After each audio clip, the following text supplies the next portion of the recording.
Éco 40, l'actualité économique en 40 minutes. Analyse, décryptage, prospection et proposition. C'est toutes les semaines sur New World Economy. L'entrepreneuriat, machin, c'est beau. Mais il faut aider les jeunes à entreprendre. L'emballage, dans toute économie d'ailleurs, occupe une place de choix, une place prépondérante. Et l'économie togolaise n'en fait pas exception. Monsieur Amouzou, Oui. merci d'être passé. Merci à On vous. va y aussi. revenir. Chaque semaine, Mathieu Gaillet et ses invités passent à la loupe tout sujet ayant trait à l'économie et au développement sur votre antenne. Opérateurs économiques et décideurs du monde économique, Éco 40, c'est pour vous. Éco 40, c'est sur le bouquet New World TV numéro 2810.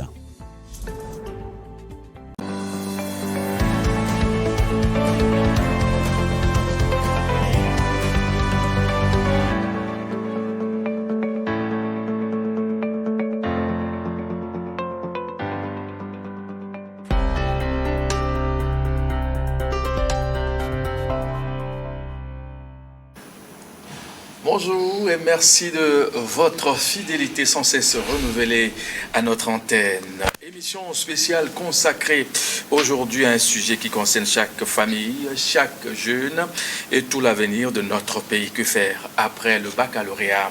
L'orientation post-baccalauréat est un moment décisif, une étape charnière où tout se joue, le choix d'une formation, d'un métier, d'une vie. Aujourd'hui, nous allons découvrir ensemble avec l'univers OSC. Ici, au Togo, propose des solutions concrètes et innovantes, notamment grâce à un outil moderne qui fait beaucoup parler de lui, l'Open Badge. Alors, comment orienter les bacheliers? Quelles compétences valoriser et comment se préparer à un marché du travail de plus en plus exigeant? C'est ce que nous allons explorer durant une quarantaine de minutes à travers votre émission Éco 40. Invité en plateau pour en parler, j'ai le plaisir de recevoir Madame Massin d'Almeida. Elle est la présidente de l'univers OSC. Madame d'Almeida, bonjour. Bonjour Mathieu. Merci d'honorer mon plateau. Merci de nous recevoir. Sur ce même plateau, M. Alphonse Niamier, il est chercheur à l'Université de Toulouse en France, consultant pédagogique à l'univers OSC. Alphonse, bonjour. Bonjour Mathieu. Merci d'être là pour une seconde fois. Merci à vous pour l'invitation. Merci à vous tous d'avoir accepté notre invitation. Alors, avant de parler de OSC, de l'Open Badge, posons le décor autrement. Aujourd'hui, quels sont les principaux défis rencontrés par nos jeunes bacheliers lorsqu'ils doivent choisir leur orientation et dans ce paysage éducatif, quelle est la place et le rôle des universités privées comme Univers OSC? Une question qui nous amène directement à réfléchir à un point central. Les diplômes traditionnels suffisent-ils encore à eux seuls ou faut-il aller plus loin en valorisant des compétences nouvelles? Nous allons avec la présidente de l'univers OSC commencer le débat. Madame d'Almeida, pouvez-vous nous dire ce qui distingue votre université des autres institutions de formation supérieure? Merci Mathieu. Je vais commencer par parler un peu de la vision, la motivation pour créer l'univers. Oui. Parce que ce n'était pas l'idée de créer une université en plus, une école en plus. Il y en a beaucoup. Il y a les universités publiques, il y a aussi les universités privées. Mais je dirais plutôt que notre motivation vient du constat que ce qui sort des universités publiques et privées au Togo, mais en réalité dans toute l'Afrique francophone, laisse beaucoup à désirer parce que quand les diplômés viennent sur le marché de l'emploi, c'est maintenant qu'il faut reprendre leur formation parce que en général ça ne concorde pas, différents aspects ne concordent pas. C'est vrai que le marché de l'emploi est vaste. Moi, personnellement, j'ai évolué au niveau des institutions et des organisations de la société civile. Il y a le monde des entreprises et différents secteurs. Mais quel que soit le secteur que tu prends, le diplômé qui vient, il y a toujours tout un travail à reprendre. Et souvent, nous estimons que nous ne sommes pas en principe là pour former. Ils sont formés avant de venir chez nous. Quand ils viennent chez nous, ils doivent être tout de suite opérationnel. Et ce n'est pas le cas. Donc, il y a tout un travail de longue durée. Ça dépend parfois des personnalités. Le travail est plus court, le travail est plus long avec certains, avant qu'ils s'adaptent et s'intègrent finalement dans le monde professionnel. Donc, ce constat nous a amené à réfléchir sur une question qui existait depuis quand nous aussi, on était encore étudiants, cette question fondamentale d'inadéquation emploi-formation. Parce que quelle que soit la formation qu'on arrive à avoir dans les parcours universitaires ou scolaires ou dans les centres de formation, il y a une inadéquation par rapport aux besoins du marché de l'emploi. Et ce besoin, c'est ce qui nous a amené en tant que fondation à initier une université, l'idée étant de trouver comment allier la formation universitaire avec le besoin en formation pratique du monde professionnel oui. Pour que les produits qui sortiront de notre université, je dis, s'arrachent sur le marché de l'emploi. Et ça, c'est un lourd défi parce qu'il faut quelque part adapter la pédagogie, mais pas seulement. Donc, c'est ce que nous voulons faire à travers l'univers OSE et c'est une approche innovante pour réussir cette mission délicate. Parfait. Et surtout, parlons de cette innovation, l'Open Badge. Pour ceux qui nous suivent actuellement, vous qui nous choisissez pour vous informer sur l'actualité économique et du développement, qu'est-ce que exactement un Open Badge et comment l'avez-vous intégré à vos projets, à vos programmes d'études au niveau de l'univers? Madame la Présidente, je reviens à vous encore. J'aborde ça un peu, mais le professionnel de Open Badge est sur le plateau. Oui, il va aller en profondeur. Mais je dirais, comme je viens de le dire, mon défi personnel, c'est comment transcrire tout ce que j'ai réussi à accumuler durant mon parcours professionnel dans une formation pour que les étudiants que nous allons former au niveau de l'univers nous ressemblent et soient opérationnels tout de suite et très fonctionnels surtout dans les différentes postes que nous espérons ils occuperont.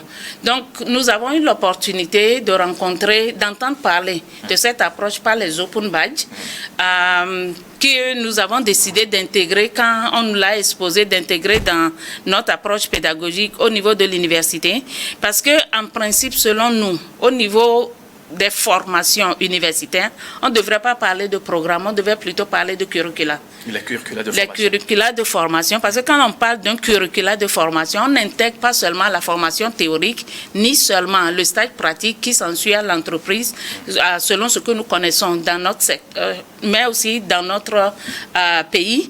Mais il y a différents éléments qui gravitent autour pour former le professionnel qui doit être opérationnel sur le marché. Et ces différents éléments qui gravitent autour de la formation qui doivent avoir lieu en même temps que la formation, mon défi était de trouver comment j'intègre ça et je fais surtout accepter ça par mon conseil académique qui sont essentiellement des universitaires. Ils proviennent des universités de Cara et de Lomé pour que la formation, le mécanisme, la machine de formation que nous souhaitons mettre en place chez nous inclut différents éléments pour que le professionnel, en tout cas le produit qui sortira de nos universités, intègre et acquiert différentes capacités pour être opérationnel tout de suite dans le monde, sachant que nous vivons aujourd'hui dans un monde qui change, avec la technologie, avec maintenant l'intelligence artificielle, et tout ce qui va arriver demain, on ne sait pas encore, parce que nous sommes en train de partir, les jeunes sont en train de venir, et chaque fois il y a des inventions. Comment est-ce qu'on s'assure que les jeunes qu'on forme vont réussir à s'adapter à ce monde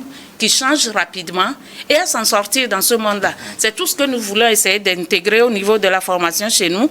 Et cette approche par l'Open Badge qui va être exposée tout à l'heure, nous pensons que c'est une approche qui intègre suffisamment d'éléments pour réussir ça, mais pas que. Parce qu'en réalité, pour nous, au-delà de ce que propose l'Open Badge, nous souhaitons toujours faire d'autres choses et d'autres activités connexes pour que quand l'étudiant finit son parcours chez nous, que ça ne soit pas difficile pour lui de trouver de l'emploi ou d'inventer son propre emploi.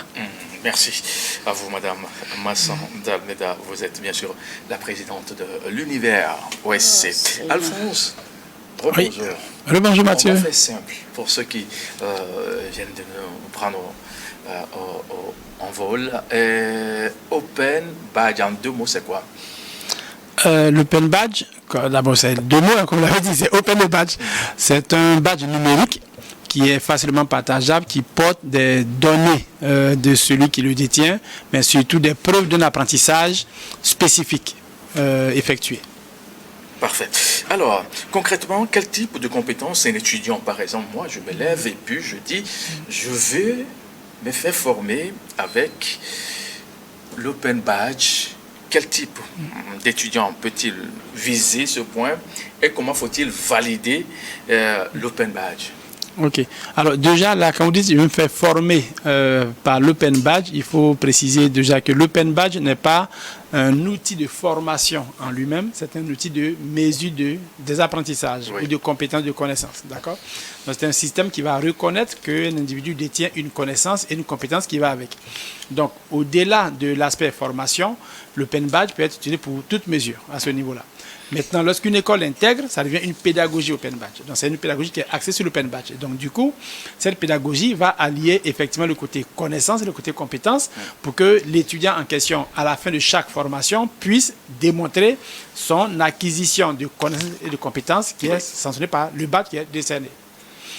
Et du coup, dans cette formation-là, le modèle va entraîner l'étudiant, pas uniquement en 4 murs de la salle de classe, mais va l'entraîner dans plusieurs endroits, entre les 4 murs évidemment, mais également en dehors des 4 murs. Ça va le conduire à aller vers une entreprise, à recevoir une entreprise, à dialoguer avec ses pairs ou encore avec d'autres types de personnes, selon le métier qu'il doit démontrer ou la connaissance qu'il doit acquérir. Il va avoir plusieurs parcours dans cette formation-là. Donc déjà, on peut le dire comme ça. Plus tard, on pourra peut-être développer davantage comment concrètement ça se fera, mais voici un peu la synthèse qu'on devait retenir. C'est bien. Est-ce que ces Open Badges sont réellement reconnus par les employeurs ici au Togo ou comme à l'international? Alors déjà, je reviens encore sur le thème Open, qui rentre dans tout ce qu'on appelle la technologie Open, Open Source, Open Éducation, Open Badge. Alors on a su un niveau de reconnaissance international via le numérique. Donc déjà, celui qui détient l'Open Badge, il n'est pas uniquement basé sur le Togo pour se faire reconnaître, mais il peut faire reconnaître son expertise partout dans le monde où il peut avoir accès à une technologie numérique. Au Togo, je vais raconter une petite histoire où des entreprises estiment qu'ils ont des collaborateurs qui ont besoin de se faire reformer. Une entreprise me disait même ce matin qu'elle reçoit d'une école des étudiants après leur licence qu'elle vient former de 3 à 6 mois avant de les utiliser ou de les envoyer dans d'autres entreprises. C'était quoi? Ils n'étaient pas bien formés ou il y a un manquement en matière de l'adéquation avec l'emploi dont ils ont porté? Alors, pas qu'ils n'étaient pas bien formés, je ne dirais pas ça, parce que nous avons des enseignants, que ce soit à l'Université ou à l'université de Lomé ou dans toute école qu'il y a aujourd'hui ici. Je pense que l'enseignement supérieur fait le job et du coup, les enseignants sont de qualité. Ici, je vais parler de modèle pédagogique. C'est-à-dire qu'on n'a peut-être pas trouvé utile d'inclure cette compétence professionnelle dans l'acquisition de la théorie. Peut-être pas trouvé utile. Mais en même temps, ça peut être une faute pédagogique ou pas, chacun appréciera, mais cette école envoie ses étudiants 3 à 6 mois après leur diplomation pour faire une formation pratique, ensuite faire un stage. Pour moi, dans un monde qui bouge beaucoup, ça fait quand même 9 mois de chômage assuré pour l'étudiant en question. Rien que ça. Parce qu'il doit être diplômé d'aller savoir faire. L'Open Badge va éviter ce temps de 9 mois après une formation, va intégrer déjà dans la formation tout ce qu'il y a à faire comme conversion professionnelle, comme acquisition professionnelle, comme articulation entre l'académique et le professionnel lors de la formation d'elle-même. Et du coup, ça fait que l'entreprise n'a pas à reconnaître pour dire je veux un parchemin avec un sticker dessus. Il n'a qu'à voir l'étudiant et ce qu'il vaut et il dira s'il veut ou s'il ne veut pas. Donc c'est une affaire de j'embauche quelqu'un, je recrute quelqu'un, il vaut ou il ne veut pas. Donc pour moi, au-delà d'une reconnaissance en termes d'accréditation nationale ou internationale, il y a quand même un produit fini, un profil d'une formation qui vient sur un marché et qui va se vendre. Et donc ça se saura au pied du mur, comme on le dit. Le bon maçon le voit au pied du mur. Donc ça se verra là. Donc il y a cette reconnaissance naturelle de la personne avec son profil. Après, en termes de reconnaissance formel au niveau international, l'Open Badge est un instrument qui est reconnu par la recherche scientifique, qui est né par la recherche scientifique, et donc du coup, au niveau des universités, au niveau international, oui, c'est un thème qui est reconnu. Que ce soit en Europe, aux États-Unis ou en Afrique, même si en Afrique c'est timide et c'est lent, je précise que le mot Open Badge a été utilisé pour les toutes premières fois en Afrique, pas dans l'éducation. Au Sénégal, une association française a fait un projet là-bas en disant « Ok, on donne des Open Badges ». Alors, la France a un volet beaucoup associatif sur les Open Badges. Donc, aujourd'hui, lorsque ce produit vient dans une école, cette reconnaissance, elle y est déjà, elle est attachée. Donc, il n'y a pas de procédure spécifique pour faire une activité d'Open Badge.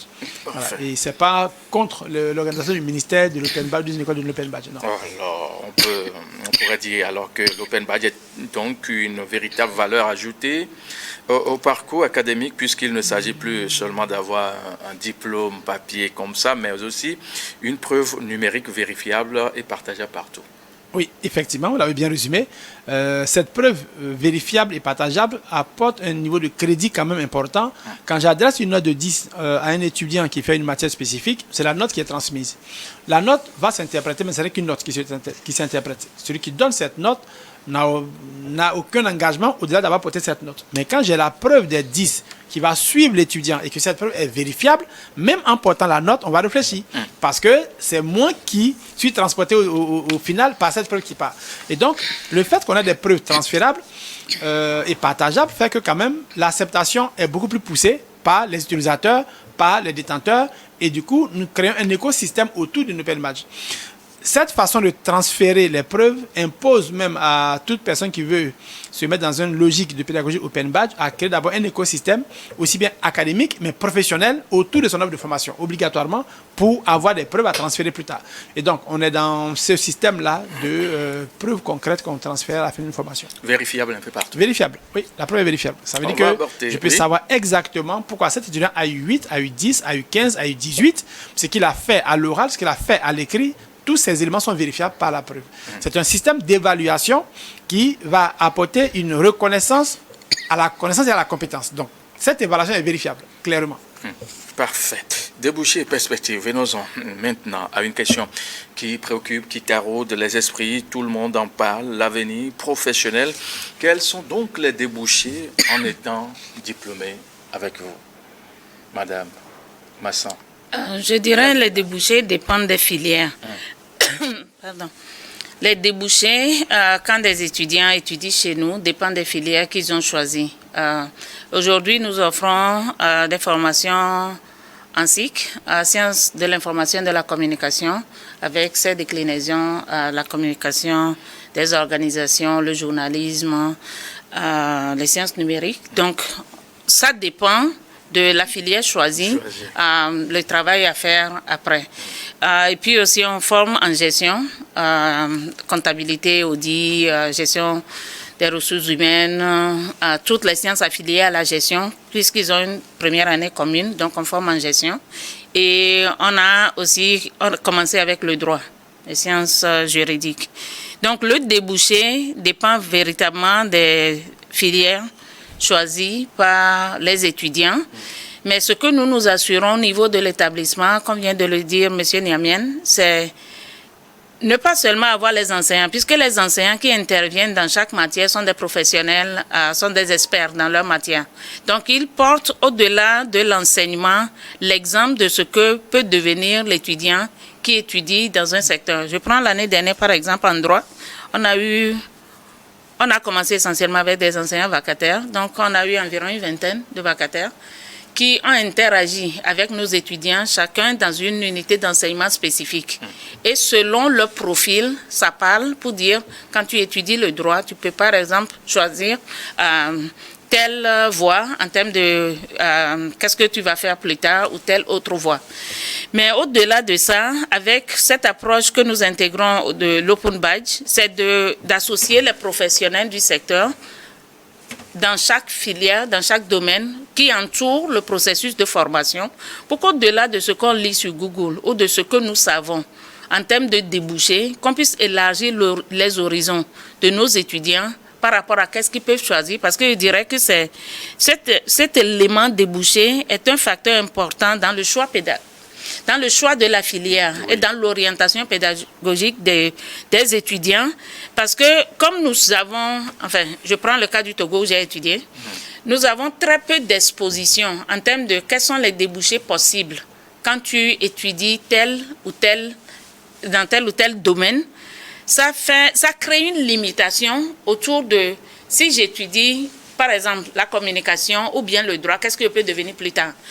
Personnellement, je travaille dans un domaine aujourd'hui que je n'imaginais pas quand j'avais eu mon bac. Même quand j'avais terminé mes licences, je ne savais pas que ce tel domaine existe.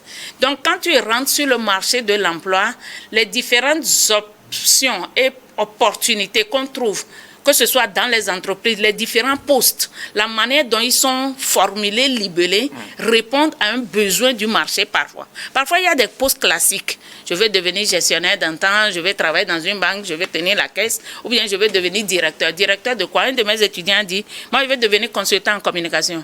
J'ai dit, oui, mais dans quel domaine? Parce que quand tu prends la communication, elle est très vaste. Oui. Même quand une voulait devenir journaliste, on lui dit, c'est une journaliste télé, radio, c'est une journaliste thématique que tu veux devenir. Donc, après, ça se dessine et les options se multiplient. Mais à ce stade, en première année ou après le bac, on n'a pas beaucoup de clarté. On connaît juste le métier journaliste. Mais en ce moment-là, on ne le décompose même pas en termes de journaliste sur un plateau télé, journaliste radio, presse écrite et tout ça.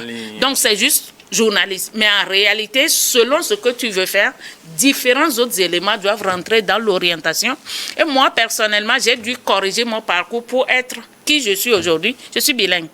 Et on voudrait que les produits qui sortent de nos universités soient bilingues. Parce que quand tu es bilingue, quel que soit le domaine dans lequel tu as étudié, tu as beaucoup plus d'options que quelqu'un qui n'est pas bilingue, mais qui est juste professionnel, spécialiste dans un domaine spécifique. Donc, la question des débouchés est vaste. Et j'aimerais, si possible, si vous l'acceptez, qu'on y consacre une autre émission. Parce que c'est très important. D'une façon beaucoup plus approfondie. Alors, avec quels partenaires, entreprises, ONG, institutions, travaillez-vous pour assurer une reconnaissance ou une utilisation effective de ces Open Badges?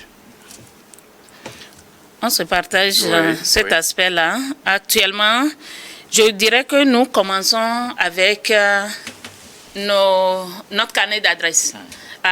Personnellement, je viens du monde, comme je viens de le dire, des organisations de la société civile, mais essentiellement du monde à but non lucratif. Donc, c'est un secteur, quand on créait l'université, on sait qu'on allait s'appuyer sur ce vivier de personnes et de professionnels qui nous entourent pour soutenir l'établissement. Mais aussi, il y a différentes entreprises qui interagissent avec nous. Il y a par exemple les journalistes, mais dans une certaine limite, parce que c'est lié à notre domaine d'activité. Il y a les comptables, il y a différentes entreprises qui gravitent autour de nous, dans lesquelles nous avons commencé, avec lesquelles on a commencé par interagir pour nouer des partenariats.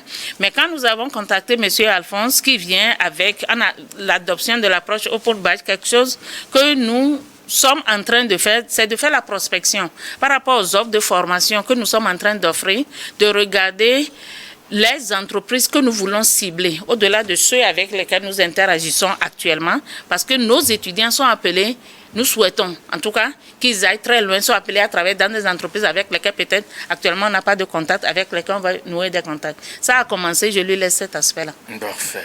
Alphonse, vous avez eu à échanger avec certaines entreprises et institutions de la place pour exposer l'Open Badge. Comment ça a été? Qu'est-ce que vous avez pu dire à ces gens-là? Alors, je vais revenir un peu en arrière, une question en arrière sur la question des débouchés. Des débouchés. Parce qu'en fait, cette question des débouchés entraîne cette question des partenariats. Il ne faut pas fréquenter parce qu'il faut fréquenter. C'est ça. C'est ça. Alors, les débouchés, déjà, dans une formation, elle a dit, la présidente, dans une formation classique, va dépendre de la filière étudiée et va dépendre d'autres éléments qu'on va mettre en place. OK. Mais je vais aller plus précisément. Je dirais qu'il y aura autant de débouchés qu'il y aura de connaissances dans une formation. Si dans mon programme de formation, j'ai 50 connaissances que je peux avoir dans ma formation, pour moi, ça fait au moins 50 débouchés. Parce qu'en réalité, que je sois en première ou en deuxième année, quand je fais un cours, si dans ce cours que je fais, il y a 2 connaissances et que j'ai réussi à avoir la compétence liée à cette connaissance, ça fait une débouchée. Que ce soit une formation d'outils bureautiques, une formation de gestion, une formation d'ingénierie, peu importe la formation que j'aurai à faire, il faudrait juste que cette formation-là a une connaissance pour laquelle je détiens une compétence, alors ça devient pour moi clairement une débouchée. Du coup, ça fait dire que toutes les entreprises qui ont une activité peut être partenaire. Voilà. Nous avons déjà commencé à discuter avec notamment des banques. Je sais que j'ai déjà eu quelques endroits avec des banques, avec des sociétés de services, avec les sociétés de transport, où il y a fait des échanges déjà à Lomé ici. Nous avons également des entreprises d'autres pays, parce que là, je vous ai dit tout à l'heure qu'on crée un écosystème. À la technologie aujourd'hui, que ce soit en mode télétravail, que ce soit en mode travail direct, en présentiel, en distanciel, il y a un ensemble d'entreprises qui peuvent se constituer autour d'une formation qui y trouvent leur intérêt. Nous ne sommes pas dans un partenariat pour dire, écoute, viens nous aider. C'est un partenariat de dire, écoute, quels sont tes besoins? Et dans les démarches que nous menons, en fait, c'est de dire à l'entreprise, c'est quoi tes besoins? Elle a dit tout à l'heure dans son introduction, elle a dit le mot curricula, le mot parcours. Et c'est très formateur parce que la notion de curricula n'est pas forcément assez promulguée, mais le curricula va présenter une offre de formation et son intégration dans la société où elle se trouve. Et donc, quand on parle de curricula, on dépasse le plan de formation de base, on intègre ce plan-là dans une société. Oui. Et on trouve la solution à cette société. Et donc, du coup, quand on voit une entreprise avec qui on discute, ce n'est pas de savoir que peux-tu faire pour nous, c'est de dire qu'est-ce qu'on fait pour toi? Quels sont tes besoins? Quels sont tes problèmes? Et nous, on regarde ces problèmes-là, qu'on va les décliner parfois dans des activités de nos étudiants pour qu'on puisse répondre à les secteurs. Et donc, aujourd'hui, nous avons quand même une vingtaine d'entreprises. Vingtaine, oui, déjà? au Togo. Ça, c'est confirmé. Pas, hein? Nous avons reçu une quinzaine sur place à l'école il y a 3 semaines. Nous avons reçu quelques entreprises qui sont encore ajoutées. Ce matin, je disais, j'étais encore dans une entreprise juste avant de venir sur votre plateau. Donc, la question est très simple. Je leur demande, c'est quoi vos difficultés? Et clairement, elle s'ouvre à nous. Elle dit, OK, bah, moi, j'ai des étudiants que je l'écoute après leur diplôme, mais j'ai telle difficulté, j'ai ceci. J'ai même écouté des audios des chefs d'entreprise et leurs collaborateurs pour comprendre les vraies difficultés. Et c'est en ce sens que nous, on intervient parce que l'approche Open Badge va permettre à ce que ces difficultés-là soient intégrées dans nos formations et que l'étudiant réponde aux besoins exacts du secteur privé et du secteur public. Et donc, du coup, sur ça, je pense qu'on aura ce qu'il faut pour avoir un écosystème consistant et diversifié pour la formation. Mais pour l'instant, cette année-là, ce qu'on a à mettre en place comme expérimentation ici à Lomé sur les Open Badge, nous avons ce qu'il faut déjà. Parfait. Parfait. Merci beaucoup pour ces explications. Enfin, l'université prépare-t-elle aussi ses étudiants à l'entrepreneuriat avec des badges spécifiques qui valident, par exemple, l'innovation, gestion de projet et leadership, par exemple, puisque vous êtes dans un domaine du genre? Ah oui, c'est une question. Oui, bien entendu, dans les différentes offres de formation, il y a ces éléments qui sont offerts à nos étudiants. Certains sont clairement libellés en tant qu'unité d'enseignement dans la maquette de cours, mais d'autres, comme je dis, d'autres activités extra-académiques vont se greffer pour construire le leadership des étudiants, parce que comme notre l'indique, c'est l'univers du leadership international de Roissy. Ces deux mots, leadership et international, sont très importants à notre sens parce que nous pensons que, quel que soit le domaine où l'étudiant étudie, il peut devenir leader dans ce domaine, même une secrétaire de direction, même un assistant dans un cabinet. Ça n'a pas nécessairement besoin d'être directeur, parce qu'on pense qu'un leader, c'est le manager, c'est le directeur. Mais en réalité, chacun de nous et chacun des étudiants qui sont appelés à occuper des postes en entreprise, quel que soit le secteur, peut essayer d'exceller dans son domaine pour devenir le leader dans ce domaine. Donc, nous souhaitons que la formation qui se déroule chez nous et la manière dont nous encadrons les étudiants développe ce sens de leadership en eux pour qu'ils cherchent à exceller dans leur domaine et à déborder le cadre de leur fonction pour pouvoir grandir vite dans le secteur et à gravir les échelons. L'international, c'est parce qu'aujourd'hui, le monde est devenu un petit village.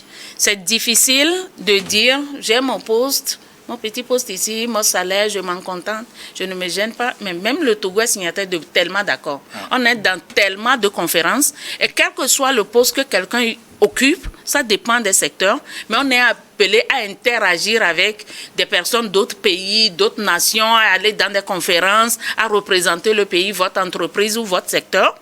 Et l'étudiant ou le professionnel que nous souhaitons former doit réussir à naviguer aisément dans ces espaces. Donc c'est quelque chose que nous souhaitons intégrer dans le curricula de formation de nos étudiants, pas seulement de se cloîtrer dans notre cadre institutionnel d'étudier pendant les 3 ans s'ils font la licence ou jusqu'à 5 ans si c'est les masters, mais qu'on trouve les moyens de les faire sortir et de les faire accéder à ces espaces parce que, très honnêtement, quelqu'un qui n'a jamais mis pied aux Nations Unies, quand il suit les émissions, le président est allé aux Nations Unies, toute une délégation est partie, tu ne te projettes pas parce que tu ne sais pas comment ça se passe là-bas, à l'Assemblée Générale des Nations Unies, comment la salle est, comment les gens interagissent, comment les discussions se déroulent, mais comment ils parviennent surtout aux décisions que nous critiquons après.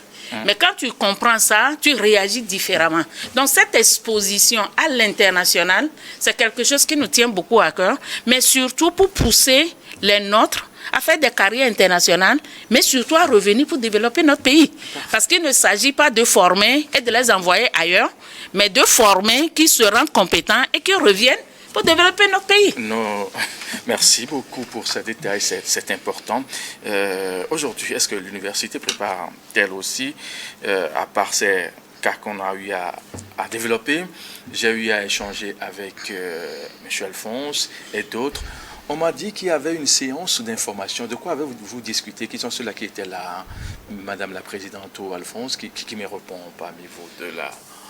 Donc, effectivement, pour préparer la rentrée prochaine, nous avons souhaité initier des séances d'information et d'orientation, pédagogie surtout, avec nos futurs étudiants qu'on est en train d'essayer de recruter. Parce que quelque chose qui est très dommage, c'est d'avoir un étudiant qui se trompe de filière. Et qui perd 1 année ou 2 ans avant de réaliser que le domaine que j'ai choisi, je ne m'épanouis pas. J'aurais dû. Mais 2 années sont déjà passées avec le système LMD. Tu dois aller reprendre à partir de la première année dans l'autre choix. Donc, on ne sait pas leur présenter l'univers, les différents atouts et les opportunités que nous avons, mais surtout avec les professionnels qui nous entourent, on a commencé aussi par les orienter avant leurs inscriptions pour éviter que des gens se trompent de filière parce qu'ils n'ont pas eu suffisamment d'informations avant de prendre cette décision importante qui détermine leur avenir professionnel. Je laisse M. Alphonse continuer parce qu'il y était aussi. Ok, oui, j'étais présent. Alors, effectivement, il faut dire que ces journées s'inscrivent dans un ensemble d'activités préparatoires de la rentrée. Une rentrée, ça se prépare dès la fin de l'année précédente. Donc, on a initié pas mal d'activités de formation déjà de nos intervenants pour qu'on comprenne aussi comment est-ce qu'ils interviennent. On a rencontré des entreprises qu'on a aussi discuté, qu'est-ce qu'ils attendent de nous en tant qu'école, pour qu'on puisse comprendre c'est quoi leurs enjeux, qu'on leur présente aussi c'est quoi les profits que nous avons. Et là, on est arrivé maintenant sur le cas des nouveaux bacheliers à qui on présente comment il faudrait s'orienter, mais surtout à qui on explique c'est quoi le LMD.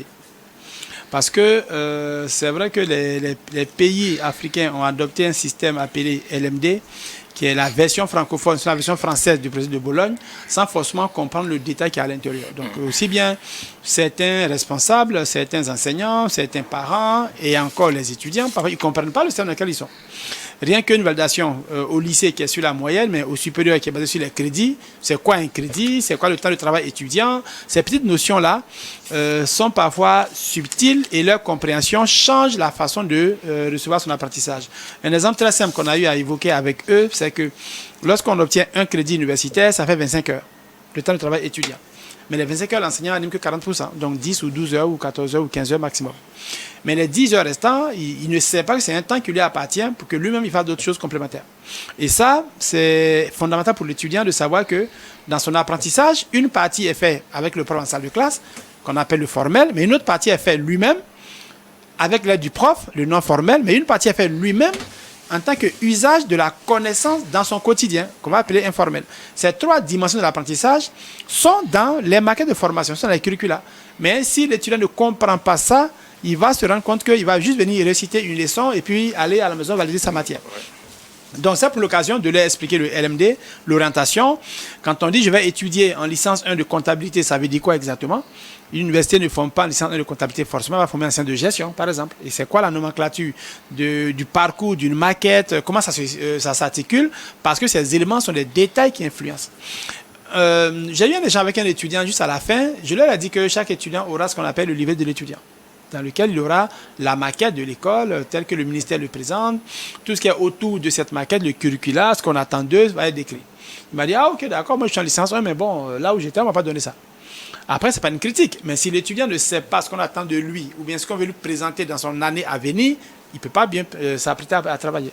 Et donc, pour nous, ces journées d'information sont des journées où on présente l'enseignement supérieur togolais aux étudiants et comment cet enseignement supérieur togolais s'inscrit dans l'univers international dans lequel il se trouve. Oui. Parce que le Togo ne l'a pas inventé tout seul. Le Togo s'est inscrit dans un univers internationalisé à un système qui s'appelle LMD. Et comment ça s'articule et qu'est-ce qu'on attend d'eux étudiants en venant à l'univers OSC ou en allant dans une autre école qui va vers du LMD. Qu'est-ce que l'étudiant est censé faire dans sa formation pour qu'il puisse apprendre effectivement? Parce que ne l'oublions pas, l'enseignant enseigne, mais l'étudiant c'est un apprenant. Donc il faut qu'il apprenne, effectivement. Donc la nuance entre apprendre et étudier, il faut qu'il le comprenne. Je suis étudiant, mais je suis aussi apprenant. Et donc ça, c'est les choses qu'on a eu à évoquer les étudiants qui étaient présents cette journée-là. Et on continue à faire, on a encore, je crois, 2 ou 3 encore à venir avant la rentrée. Et pour nous, c'est porteur, ça permet à l'étudiant de se projeter dans une année, mais dans un parcours de formation. Parfait. Ouais. En quoi l'univers OSC, avec ses open badges, représente-t-elle un choix judiciaire stratégique pour l'avenir? Je dirais que l'univers OSC innove avec cette approche pédagogique par les open badges. Nous sommes une jeune université, c'est vrai, mais comme j'ai dit à quelqu'un, les personnes qui encadrent, qui entourent l'université ne sont pas jeunes. Donc nous savons ce que nous faisons et nous savons où nous voulons aller. Nous sommes partis d'un vécu pour promouvoir l'université et ce que nous offrons à travers l'université, nous pensons qu'elle est innovante parce qu'elle prépare le professionnel de demain tel que le monde des entreprises, le secteur qui offre les emplois le veut, mais tel que nous le voyons aussi, mais nous espérons tel que les parents le voient aussi pour leurs enfants et tel que les étudiants le voient eux-mêmes, parce que personne ne veut envoyer son enfant à l'école ou un étudiant qui s'inscrit, quel que soit qui est derrière lui, pour soutenir son apprentissage, qu'à la fin des diplômes, la personne est à la maison parce qu'il n'a pas trouvé d'emploi et parce qu'il a cherché, ça ne prend pas. En principe, quand tu finis le lycée et que tu renforces ta capacité professionnelle avec l'enseignement supérieur et les diplômes que ça t'offre de meilleurs avantages pour obtenir de meilleurs emplois. Donc, ce que nous voulons essayer, ce que à l'univers OSC, c'est d'assurer aux étudiants qui viennent chez nous et aux parents qui nous envoient leurs enfants et leurs étudiants chez nous, qu'à la fin de la formation, ils réussissent aisément à trouver un très bon emploi ou à en créer eux-mêmes. Donc, c'est des éléments qu'on va mettre dans le curriculum de la formation pour qu'ils soient capables de bien se vendre dans le monde des entreprises, mais aussi de comprendre tellement ce monde et de lire les besoins qui gravitent dans notre quotidien pour pouvoir créer les solutions nécessaires pour leur permettre de gagner leur vie. C'est bien. En d'autres termes, aujourd'hui, Alphonse, grâce à ces badges numériques, un étudiant peut déjà bâtir un CV valide, reconnu par des employeurs dès l'université? Alors, oui, le CV, c'est un curriculum qui va étaler tout ce que j'ai fait, aussi bien à l'école, en entreprise, dans ma vie personnelle, ainsi de suite. Mais moi, je vais plutôt dire, il va se vendre dans une lettre de motivation. Je vais plutôt dire ça, parce qu'en fait, dès que l'étudiant est en première année universitaire, et je rappelle que l'un des principes du LMD, c'est que chaque parcours soit diplômant et employable. C'est-à-dire que quand je fais une licence, pas besoin de faire forcément le master de cette formation pour avoir un emploi. Le master ne va pas augmenter mes chances d'avoir un emploi après une licence, mais va m'offrir les portes d'un autre type d'emploi. Quand je fais une licence en comptabilité, disons ça, ce n'est pas le master en comptabilité qui m'aide à avoir de l'emploi. Non. Ma licence en comptabilité m'aide à avoir de l'emploi que donne la licence de comptabilité. Mais le master va m'ouvrir d'autres types d'emplois, d'autres postes. Mais si je fais un master pour prendre un boulot qui demande une licence en comptabilité, j'aurais échoué quelque part. Et donc déjà ici, on est sur des parcours qui sont diplômants et qui se suffisent eux-mêmes en termes d'employabilité. Ça, c'est pas moi qui l'invente, c'est le NEM qui le dit. Mais l'étudiant, dès qu'il est en première année, il est aussi employable. Et c'est ce qu'on appelle le séminaire sujet employable. Quand je suis en première année, je l'ai dit tout à l'heure qu'une connaissance donne de l'emploi. Ce n'est pas un diplôme qui donne de l'emploi. Ce n'est pas un diplôme, hein? Non. Un diplôme ne donne pas de l'emploi. Un diplôme qualifie, me donne un niveau académique, me donne une reconnaissance académique. Mais mon emploi, je laisse sur une connaissance. Quand je veux être comptable dans une entreprise, on ne va pas m'embaucher à venir créer une entreprise. On va m'embaucher à venir faire une saisie d'écriture comptable que j'ai fait en première année. Ah oui. Et donc, du coup, après ma première année de comptabilité, mon seul coup de comptabilité, c'est d'avoir un emploi en comptabilité. Ça suffit largement, hein? Bah oui. Je n'ai pas besoin de faire tout le coup de RH, marketing, comptable, 3 ans, je suis employable. Mais pourquoi, dès la première année, je suis employable. Proposer des programmes très, très chargés, on bosse sur 10 matières ou unités d'enseignement finalement. Oui, ben, je vous ai dit tout à l'heure qu'en fait, on ne dira pas à l'université, va faire la comptabilité de la première année, va faire les sciences de gestion. C'est ce qu'on dira. Parce qu'en réalité, quand on parle de sciences de gestion, on a une finalité qui tourne autour de la gestion d'une entreprise, d'une organisation. Donc ça va concerner aussi bien le marketing, les ressources humaines, la comptabilité et autre chose. Donc c'est un panel d'ouverture de l'étudiant pour un emploi futur qu'il choisira lui-même. Et donc du coup, la spécialité marketing ou comptabilité est une spécialité d'emploi. Mais dans cette spécialité, lui, son emploi à lui seul ne dépend pas de tout ce qu'il a fait, dépend d'une seule connaissance qu'il a maîtrisée, qu'il a convertie en compétence et qui ensuite va l'amener à postuler. Dans sa candidature, ce n'est pas juste un CV qui va l'aider. Ce qu'il décrive dans une lettre de motivation, c'est ce qu'il a fait. Moi, j'ai fait ma formation, il y a eu telle notion de compétence que j'ai eu à découvrir, il a fait telle activité dans cette compétence, je suis à tel endroit, j'ai réussi là, j'ai échoué là. Il va décrire ça. Donc, quand moi, je suis employeur, quand je vais le prendre, lui, je le prends sur ses acquis, pas sur sa théorie qu'il a fait à l'école, pas sur son bulletin qu'il a eu à obtenir. Il y a son rôle, oui. Mais quand on parlait du poste que je vais avoir dans une entreprise, ce n'est pas tout ça qui va être utile. Et donc, pour nous, dès la première année, il faut que l'étudiant comprenne que son emploi qu'il aura après son diplôme se construit dès la première année. Et que dès la première année, il peut travailler. Dans la législation togolaise appelée loi d'orientation de l'enseignement supérieur, il y a ce qu'on appelle le stage école. Ça veut dire que chaque étudiant, après 1 an, doit aller faire un stage, par exemple. Mais au stage, ce n'est pas pour aller apprendre juste à écrire, c'est aller découvrir le milieu professionnel à partir de ce qu'il a déjà eu à l'école. Donc c'est une immersion dans un monde professionnel à partir de ce qu'il a comme bagage lui-même. Et donc pour moi, la question d'employabilité sur cette partie de la formation-là, c'est clair, c'est net. Dès la première année, on peut être employable. Parfait, merci beaucoup pour ces explications.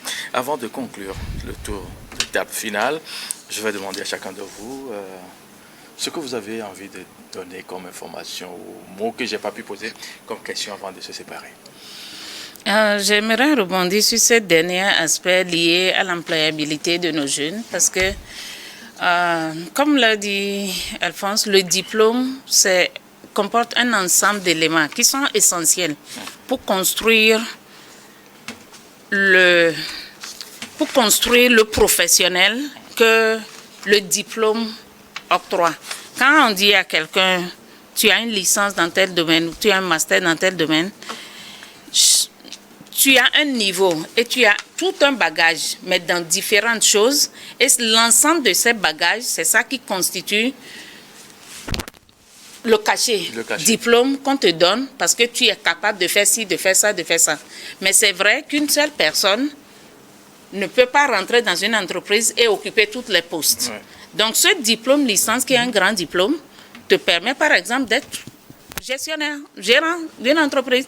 Et quand tu gères une entreprise, tu dois avoir le regard parce que tu dois superviser les gens qui font ces différentes choses. Et donc, tu dois avoir une certaine connaissance pour pouvoir les superviser. Donc, ce diplôme est grand. Mais souvent, ce qui arrive, c'est que quelqu'un qui a de grands diplômes fait de petites tâches. Parce que quand tu mesures la personne sur la base du papier diplôme, après, on ne regarde pas tout ce qu'il sait faire ou tout ce qu'il a appris. On le met sur un poste et parfois c'est une tâche spécifique qu'il fait à ce poste, mais il peut faire plus. Maintenant, ça dépend de comment la personne a appris et quels sont tous les bagages. Parce que quand la personne vient dans le monde du travail, en tout cas, on vérifie qu'est-ce que tu peux faire. Parce qu'on te paie sur la base d'un travail que tu fournis. Qu'est-ce que tu peux faire? On te met à un poste, on t'évalue et c'est quand tu réussis qu'on te met ailleurs. Et ça dépend des opportunités qu'un étudiant a pour déterminer qu'est-ce qu'il devient après. Mais quand c'est toi qui crées ta boîte, c'est très difficile et c'est très différent. Moi, par exemple, quand j'ai fini ma licence et j'ai initié ma première entreprise, c'était très difficile parce que, par exemple, je n'ai pas du tout étudié la comptabilité. Comment je gère un budget? Comment je monte un budget? Je n'ai pas du tout appris ça. Mais si, quelque part, j'avais appris un peu de ça avant d'avoir mon diplôme, ça m'aurait aidé parce qu'il n'y avait pas d'emploi. Donc, j'initie moi-même mon emploi et j'aurais aimé avoir des éléments de ça un peu pour pouvoir m'en sortir.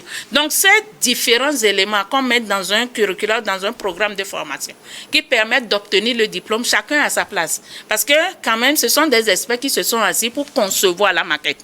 Donc, chaque élément est placé là pour une raison donnée parce qu'on a une finalité.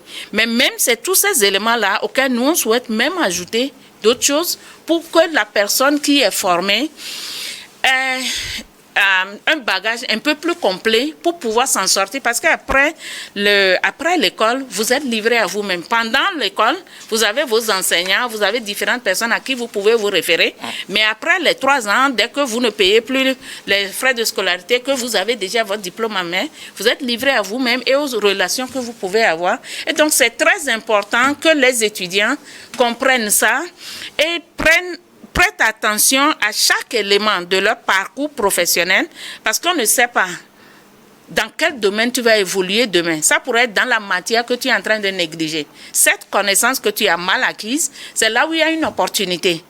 Toutes les autres que tu maîtrises, il n'y a pas d'opportunité d'emploi dans ça. Donc, c'est très important d'avoir ces éléments parce qu'au-delà du diplôme et de l'université que nous sommes, c'est de nous assurer que les produits qui sortent s'en sortent dans la vie. Et donc, nous avons cette responsabilité de suivre nos étudiants et de continuer de tracer leur parcours pour s'assurer que si il y a 50 ou 100 étudiants qui sont sortis de chez nous, après la première année, combien ont trouvé un emploi, c'est quel type d'emploi, après la deuxième année, après la troisième année, c'est pourquoi il y a les alumni qui se créent et que nous allons créer aussi pour pouvoir suivre leur parcours. C'est comme ça que nous mesurons notre réussite. Si des étudiants sortent de chez nous et qu'à 90%, ils n'ont pas trouvé d'emploi, nous devons nous remettre fondamentalement en question. Et c'est toute la raison pour laquelle nous sommes en train de faire tout ça et autant d'investissements autour de notre école pour nous assurer que la réussite que nous réussirons à mesurer dans 3 ans soit ce que ressemble à l'objectif ressemble aux objectifs de départ et surtout aux résultats que nous attendons parce que nous sommes très clairs là-dessus et nous invitons les parents et les étudiants à nous faire confiance et à venir construire cet univers avec nous. Parfait. Merci beaucoup à vous, Présidente. Passant d'Almeida Alphonse. Il y a bien un mot avant de se séparer. Alors, ok, merci pour déjà tout ce qu'on a eu à dire là sur ce plateau grâce à vous. Moi, je vais conclure avec deux verbatims quand même qui m'ont quand même marqué pendant ces 2 derniers jours au Togo. Un monsieur disait, de toutes les façons, au Togo, il n'y a pas d'emploi. Il n'y a pas de travail. De façon très claire, il a dit, de toute la façon, il n'y a pas de travail. Et un autre me disait ce matin, quand je lui ai demandé, mais j'ai l'impression que le niveau d'études, les étudiants ne sont pas forcément pressés à aller à l'école. Il me dit, ah ben ouais, de toute la façon, les parents et les autres, et ils disent, mais les aînés ont eu le diplôme, n'ont pas travaillé. Pourquoi je vais envoyer encore les suivants? Et donc, du coup, je mets les deux côte à côte, ça devient intéressant. Ça ressemble à quelque chose de défaitiste, quelque chose de dire, ok, on a un blocage. Vous savez, la recherche produit la connaissance. Une fois qu'elle est produite, l'école, à partir d'un enseignant, va transmettre cette connaissance à des personnes qui, à leur tour, deviennent étudiants et diplômés qui vont l'utiliser pour régler les problèmes de la société. En faisant ce travail de problème de société, ils découvrent de nouveaux problèmes et qui sont portés encore par la recherche et qui créent encore d'autres solutions. Si on n'a pas d'emploi pour expérimenter ce qu'on a reçu comme connaissance, on ne peut pas faire évoluer la société. Et pour moi, l'emploi au Togo existe. Il y a pas mal de postes d'emploi. Et partout où je passe, je vois pas mal de postes d'emploi, mais qu'on ne voit pas ça en poste d'emploi. Donc je dirais qu'il faut plutôt venir essayer comment est-ce que l'approche Open Badge peut démontrer à un étudiant qu'en réalité, lui-même, il est plus fort qu'il l'imagine et que tout ce qu'il fait, quand il quitte chez lui à la maison le matin, venir à l'école, il y a des emplois qu'il travaille pour venir et qu'il puisse trouver son chemin à l'intérieur. C'est ce que je peux dire pour conclure. Merci beaucoup à vous, Alphonse Niamier. Je rappelle bien sûr que vous nous venez bien sûr de l'Université de Toulouse. Nous sommes en France, dans le monde, et vous êtes consultant pédagogique à l'Univers OSC. Massan d'Almeida, présidente de l'Univers OSC. Merci d'être passé sur ce plateau. On se reverra pour une prochaine émission, forcément pour approfondir d'autres points. Messieurs, peut-être un débat. Ah oui. Ce serait bien qu'on ait un débat, qu'on puisse discuter. Merci. Messieurs, mesdames, merci. Nous arrivons au terme, bien sûr, de cette émission. Nous retiendrons une chose essentielle. L'orientation post-bac n'est pas un hasard. C'est un choix réfléchi qui peut changer une vie. L'université ou l'Univers OSC propose des formations adaptées, tournées vers l'avenir et innove avec l'Open Badge, un outil qui valorise les compétences et ouvre des portes bien au-delà du diplôme. Merci à nos deux invités. Merci à vous aussi de nous avoir suivis. Souvenez-vous, bien sûr, que l'avenir commence dès aujourd'hui et se construit avec des choix éclairés. Très bonne suite de nos programmes à vous tous et à très vite.